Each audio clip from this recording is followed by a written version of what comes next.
Good morning, everybody. Welcome to Jet Radio 1400. I am your host, Alan Carpenter. This is the half hour we spend with Stan's Garden Center, Mr. Josh Skarzinski. Looking stylish this morning. I like the jacket. I took a shower. It's Friday. I take a shower every Friday, whether I need it or not. So we're telling Alan is particularly feisty today. So we're actually doing the show outside the studio, sitting, waiting for Voodoo to open. That's what we're doing today. A nice heavy gravity beer might be good for me, even though it's 9 in the morning. Study hops and barley. So I do this right about this time of year. Finally, you know what? I'm gonna tell a story. Usually we talk about our music. I didn't even pay attention to your music. Yeah, you're just a little foos going in for you. Okay, we're you're all fired up today. So I was concentrating on your mental health more than I was the horticultural. Please do. Prowess here, and I don't know if prowess is the right word. Horticultural interests, I guess. Whatever. Horticultural focus. So we're predicting. So call on in and rescue this because we're predicting a train wreck today. Yeah. Because we're all fired up, both of us. I'm on my third coffee already this morning. I actually stopped on the way here because it's new. We have a new Harbor Creek business, which I love, like Route 20s. Mm-hmm. So I stopped and got another coffee. Another coffee, like I needed it, from Dunkin' Donut this morning, because I'm kind of a Dunkin' Donut. I was there fan. Saturday to help open it, for their sort of grand opening week. And did you do a spelling bee thing too? Did I see you on the news doing that? I did. That was a week ago Tuesday. I did the Hooked on Books for Kids corporate spelling bee at Keller's. Tracy Tudip and I usually host that. Well, I saw you on the little blip on the news. With I knew I could identify you even in a quick little snippet because of your spectacular hairstyle. I'm like, I'm pretty sure that was Alan. Yeah. I knew that was you. Although, really, in Erie, if it's big bald guys, I mean, there are a lot of us. Can you spell, or you're just the personality? No, actually, it's interesting. I don't have to spell, and we have like Erie Insurance, the DA's office, the Kiwanis, they all have teams that spell. But I have to read the words. And I'll tell you, when you get to round 3, they're not words that you use. You don't know the words. Yeah, so I have a list, and I have to sit and read them days before and pronounce them and make sure I know how to say it. Because if you say them wrong, then they can't spell them right. Yes. Yeah. So you actually have to be a learned person to, well, at least appear that way. Yeah. Well, I've been teasing the nursery staff at Stan's East lately. I've just been walking by, and it'd be 2 or 3 of them working, usually unloading something, and I'll rattle off Latin. I'm like, hey, do you guys got any Parthenosis tricuspidata? So you get this deer in the headlights look like, what? Nihil obstat, my son. Do you have any of that? Like Philadelphus coronary? Like, what? And they're like, what? Speak English. I can tell you. Is that the words you're getting? On a related note, a couple of years ago, I got in trouble, and we have a panel of judges. Shocker. And one of the judges was Judge Stephanie Dimitrovich was one of the judges. So, you don't mess around. And one of the words I mispronounced, saying you need to spell, was Bougainvillea, which I think I still say wrong. Oh, yeah, because we all say Bougainvillea. I think it's supposed to be Bougainvillea. Okay. And I say it in this weird... Bougainvillea. Like I'm some Italian. Italian. Yeah. I don't know why I say it that. And they said, you're mispronouncing that, and they can't spell it correctly. So there was a little controversy, and I had to starts with correct myself. Boug. After that, I'm like, I say this stuff. I grow it. I don't spell it. But you know how to say it, too. So, on the way over here, I was going to tell you a quick story. The third coffee, or whatever's in their coffee, banter. Yes, and to hear you gently roast me. Okay, give me a second off the mic. I got to go around and help Alan run the board. Yeah. He's new. I need some help. So, we're driving. AI is taking over. Obviously, it's for a good reason. We need some intelligence in the room. I think we're due, yeah. So when we're going up Hannon Road, like I live literally very, very close, soon after construction of a new house, on the campus of Stan's East, where we grow, building a house right on the farm, quotes. And we live a little on the other side of Hannon right now. Mm-hmm. And my daughter goes to Penn State Barron childcare. She's 3. Okay. She's not quite at Penn State Barron. She's at the childcare there. And we're going up the road, and she says, "Whoa, look at all those flowers blooming." And we're seeing the typical spring things that are blooming, whether it's crabapple, some of the cherry. Mm-hmm. We're seeing like flowering almond. You're seeing some of the early spireas, the bridal wreath type spireas. you're seeing all of that early bloom stuff, and it just kind of became. Maybe it's because the sun actually came out, but we're going up the road, and she says, Dad, look at all the new flowers. Like she just kind of noticed as we're riding up the road, and we're in a different vehicle. Maybe she can see them better. Yeah. And she said, "Did you plant those flowers from Stan's Garden Center?" She's so cute when she says it because it's almost a task. Yeah. Stan's Garden Center, like it's a big word. And I said, "No, we didn't plant those." And I'm thinking in my my adult brain, like how am I going to explain this? Like, well, how did they get there? I said, well, they grew. They grew that big, and well, who planted them? And I'm like, oh my goodness! Like I'm trying to rattle off 3-year-old answers. I'm like, well, God made those flowers. Although this is not a religious show, that's what my response was. God, the universe, higher power, whatever you call it. And she's comical. She says, the same God from church. I said, yeah, that's the one. The same God from church. Yeah.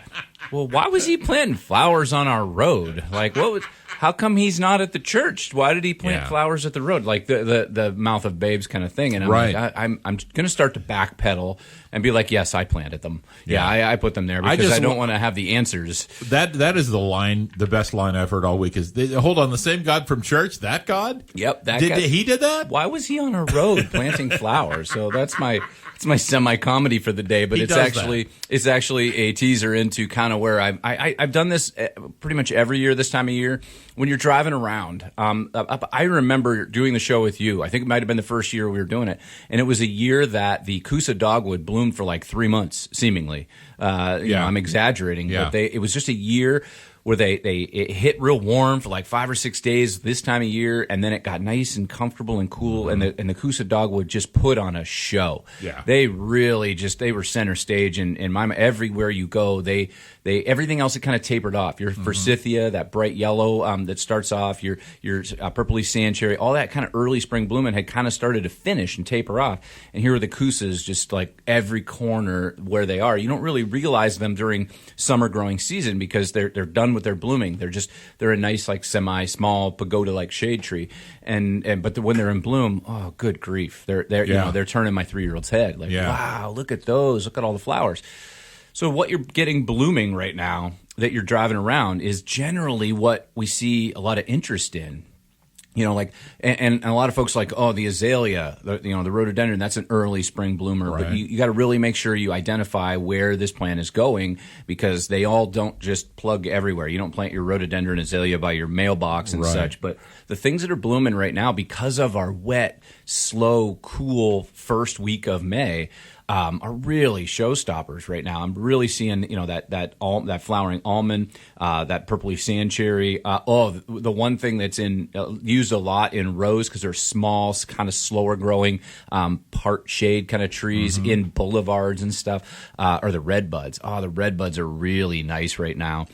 So what you'll get now, finally, which is going to seem like some sort of crazy party or celebration coming at Stan's because it quit raining. One of my staff was joking. I think we're going to make the show on a comical note today. One of my staff was joking. He said, "What do you do?" He's new staff member this season here, and an avid gardener. That's how he came to be at Stan's. He said, "What do you guys do when you have all of this?" And it's like a spring like this where it's just cold and wet. You can't put a tiller in the ground. The shovel just gets water. Like, what do you do? And I said, I'm prepared. We've done this. It's not our first year. I built an ark a couple of years ago, and it's your job here to put 2 of each plant on my ark so that we can float the plants so that we don't drown the plants. We can keep it going. And he's giving me this look like, really? I said, no, I'm kidding. Like, we don't put an ark. But I think what's going to happen here this weekend is you're going to get a good portion of those gardeners that are excited, that have been kind of just sitting on their hands like, look at it outside. Yeah, we talked about like tomatoes, peppers, hold off. Yeah, so now I'm starting to see, like if you look at the 10-day forecast, I use WeatherBug on my phone. That seems to be phenomenally accurate.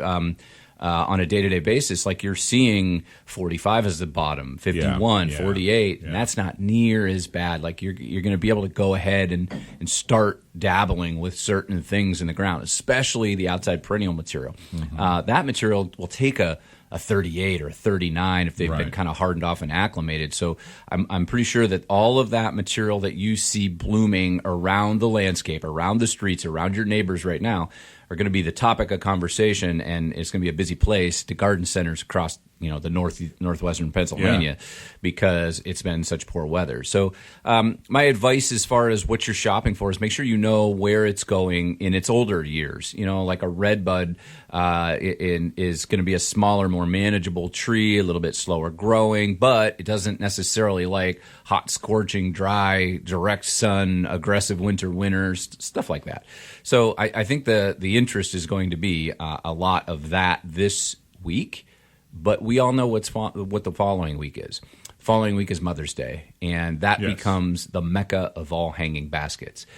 Because of the way the season went, like mid-April, we had a week of like really, really nice. Like it's going to be this weekend. We had a week in there that was really warm, really sunny, and it really got a lot of things fired up in the greenhouse and rooted.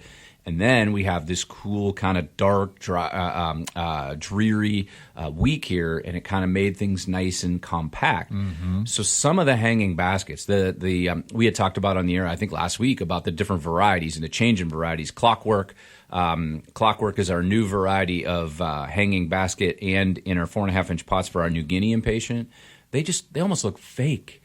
They're so giant blooms, so compact, so lush. Yeah, so they look artificial. Yeah. And I helped a couple of teachers, maybe they're listening, kindergarten teachers, cheat on a garden project and lie to their children. Hope they're listening because they're going to really laugh because that was the topic. Yeah. None of the kids are listening to me, I promise. And they planted seeds. They didn't work out so good, so they wanted to come in and kind of replace them with something growing. And the one lady said, I've never been in here. I'm a Walmart shopper. Oh, really? I'm like, I'm sorry. We've missed you, And she's like, I had no idea. Like, look. I'm like, yeah, we grow 20,000 hanging baskets. And they're like, I've never seen this one. It is I've something never else. seen that one. Probably like the story you tell about when you took your mom in. Absolutely right. She was like, and she's wow. coming back this year. And I think possibly one school teacher is a Walmart convert now because the show this week and next, as far as hanging baskets and what we've queued up for display. Because we have had such a slow start, things, just getting signs and getting the benches stocked and everything ready has been done. So I feel like this year in my gut, in my heart of garden center people, that we're kind of ready better than we have been in some other years because of this kind of slow start. And it's some of these baskets with this cool dark are absolutely impressive. So every year, I probably repeat myself a little bit next week. I go through the culture and the care of these baskets that you're either getting or giving, whether you're a mother or you're giving to a mother or you're getting hanging baskets for yourself or another person for a gift. We've changed our soil. 3 years ago, we changed our soil, and some of the science to that is going more green.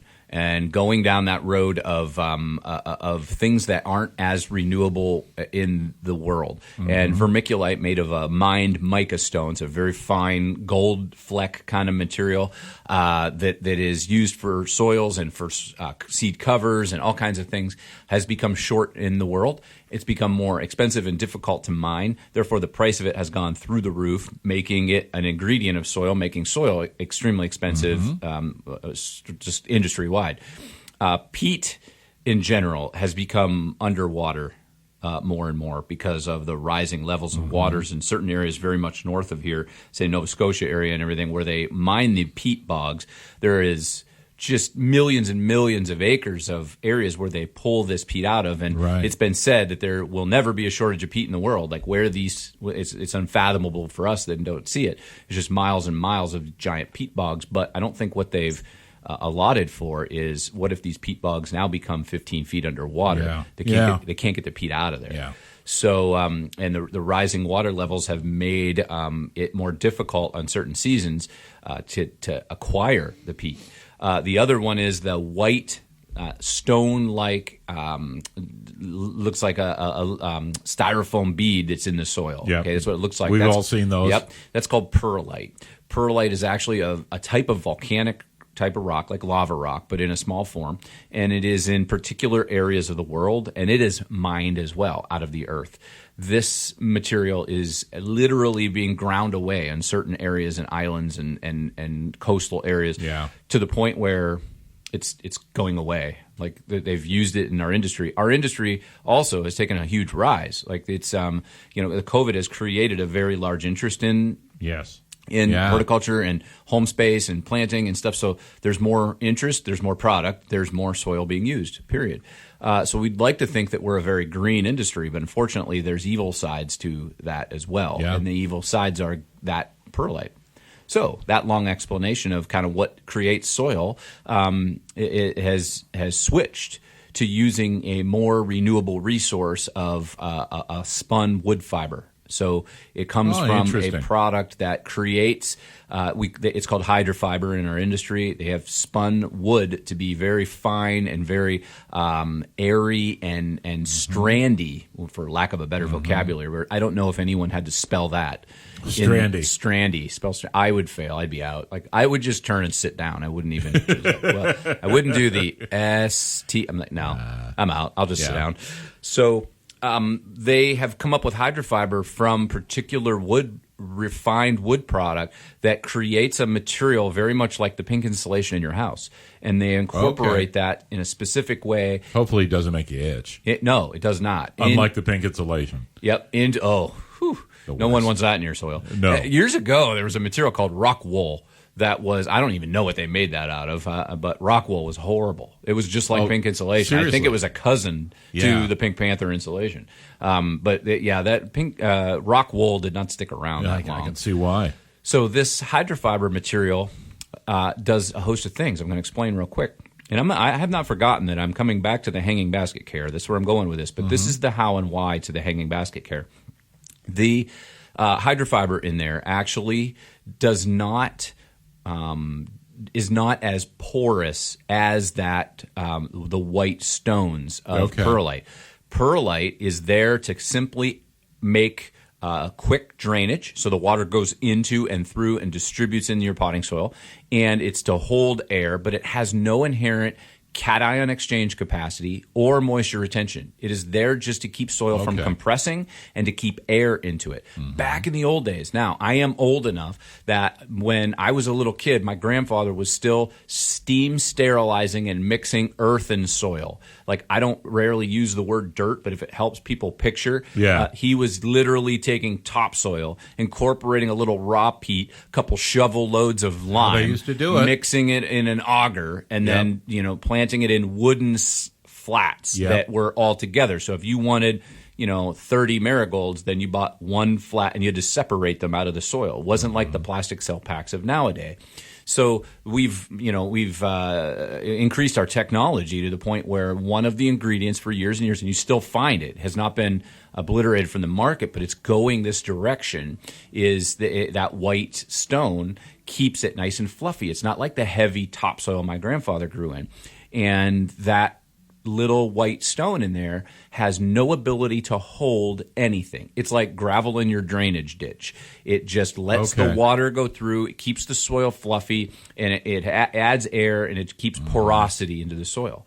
So the magic to this hydrofiber is you omit that stone entirely, and it keeps this fluffy state, and yet that wood has the ability to retain a little bit of moisture, kind of like your bark mulch around your house. Right. It retains moisture, but not a lot of moisture. It retains nutrition, so nitrogen, phosphorus, potassium, your minor elements, everything.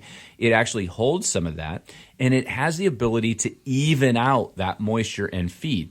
Meaning, when you had the old mix, it had all those little stones in it, and there was a lot of air, and that water would go right through. Right, in dry pockets. Yeah, it would dry very quickly, so you would have to water and feed on a regular basis. That's what they called truly a professional mix, because it put the steering wheel in the hands of the grower. So if you wanted to feed more, it would dry down easily, so you could incorporate feed. If you wanted to let it be drier, it would dry out. Right. So that old-fashioned soil was very dependent on nutrition and water on the grower. So hydrofiber actually keeps nice and airy and fluffy, but it actually utilizes 30% less fertilizer and 30% less frequency of watering, but it yet has no degraded form of no air, lots of heavy. It's kind of the best of both worlds, it really. Is. There's a little bit of learning curve to it in the sense that you can't flood water it initially because the wood takes a little longer to hydrate itself. Right. So you kind of just water it in a little slower, a little bit, come back a half hour, a little bit the first time. So you got to kind of get a little bit of a learning curve to utilizing this soil. But down the road, what we've gotten out of this in our hanging baskets, in our pot production, because we have now switched perennials, all of our 3-pack, which are little tiny cells, you get 36 in a flat. Yeah. That production, all our 4.5-inch pots, our hanging baskets. The other side to this is the labor side of our production staff. They love it because everything grows in the same soil. There's no perennial mix and then pot mix and then hanging basket mix. That's how it used to be in the old days. I mean, even just as much as 10 years ago, we had like 3 or 4 different soils. Sure. Okay, we're going to fill hanging baskets. Put this in the hopper. Now we're going to fill these. Now we're so confident and so happy with the soil and nutrition curve of this soil across the board that we grow everything in it. Large container shrubs like our roses and stuff is the only thing that we use a little bit different mix, but the hydrofiber grows everything. So you're even able to get that on a retail basis at the store. Unfortunately, it's only packaged in 3 cubic foot bags right now, but you can get that. If you want to plant your window boxes in the same exact thing that we grow in, you absolutely can acquire that material. It's done by a company called Berger. Looks like burger, B-E-R-G-E-R, but it's a French company, Canada, called Berger. And they're very much on the cutting edge of soil technology. They're putting a lot of money and a lot of time into renewable resources. They're the only ISO 9000 in North America for soil companies. Anyway, that being said, back to the hanging baskets that you're getting for your mothers or getting for yourself hanging up. That hydrofiber will be in our hanging baskets with very, very few exceptions.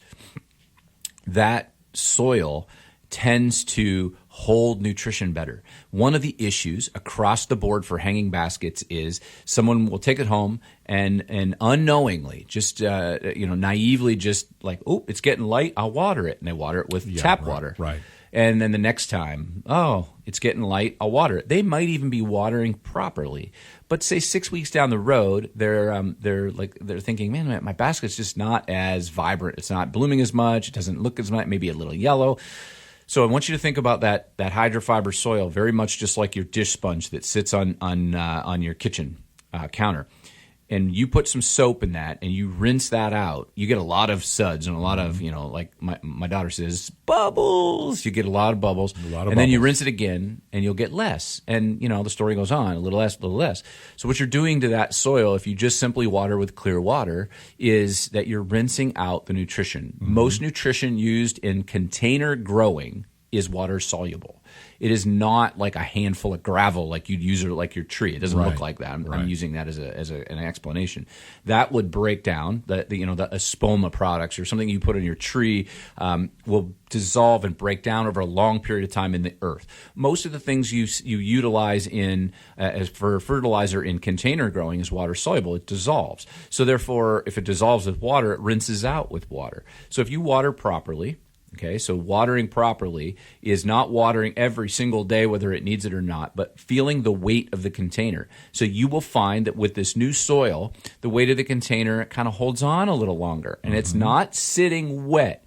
So, for instance, the weight of that container may not be any different if it were the old-fashioned soil when it's thoroughly watered, but it tends to not dry as instantly, as quickly. It kind of dries from the top down in a slower rate, but yet the air is still in there, and it's holding that nutrition. Those roots get to touch all that little bit of wood, and it's not wasted space of that old white material called perlite. So for the consumer, there is a little bit of a learning curve, though. If you're just starting, you're used to treating your hanging baskets a certain way you have for 20 years, you're there's a little slight learning curve, but I think in the long run, you're not only talking about, a nicer result with the plant, but probably easier maintenance once you get a feel for it. Absolutely. And you know what? I have a pretty good almost rant explanation if there's going to be a lot of change.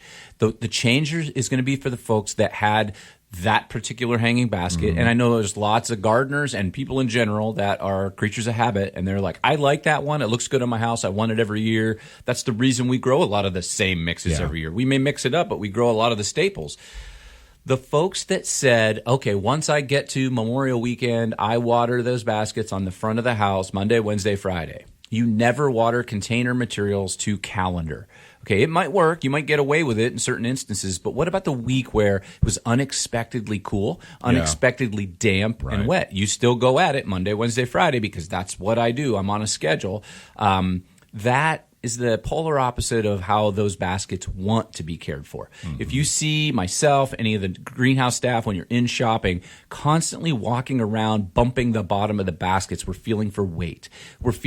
We don't have any set schedule. Shocker. There is nothing on a timer that runs them Monday, Wednesday, Friday. Mm-hmm. We are feeling what they're like for weight, and we know what the weather is that's coming. So if they're kind of like, yeah, they're okay. There's some weight. There's no wilt. They're not light, and it's going to be dark and rainy for the next 3 days. I'm going to let them go. Right. That way they're not going to be sopping wet for 4 days straight. So the folks that are going to have a big change in how they water, it's not going to feel any heavier per se with this soil, but it may be where you end up. I'm never water to a schedule, but now you may get away with Tuesdays and Thursdays because it stays even. It retains a little bit better, but always water your container material. I don't care whether it's a house plant, whether it's a hanging basket, whether it's an urn you have on the back porch. Kind of water to weight, water to what is left.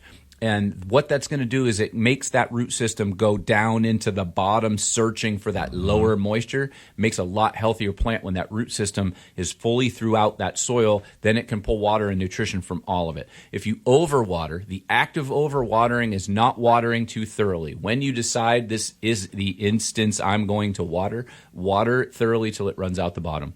Okay. The act of overwatering is watering way too frequently. Like, I'm going to water every day.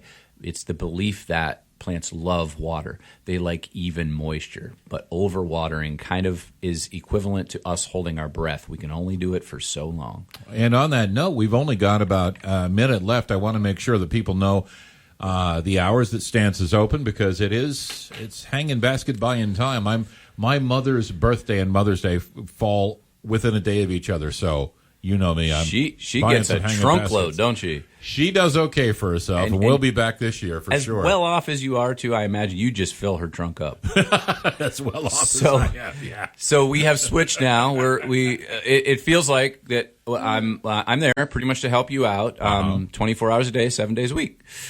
Yeah, that's pretty much how my feet. That's how my feet feel. I'm Understood. Sorry. What we are there Monday through Saturday, 8 to 8 now. We're only working half days. Okay. Just 8 to 8. Oh, yeah. And Sunday, 9 to 6. So we're there plenty of hours. The hours are matched at East and West, and we filled our West store up this week as well. They're full. So the West Side store is full guns, ready to go as well. Sounds good. Thank you, Josh. Thank you, Alan. Appreciate it. Coming up, we've got Rich from Ironstone Meadery.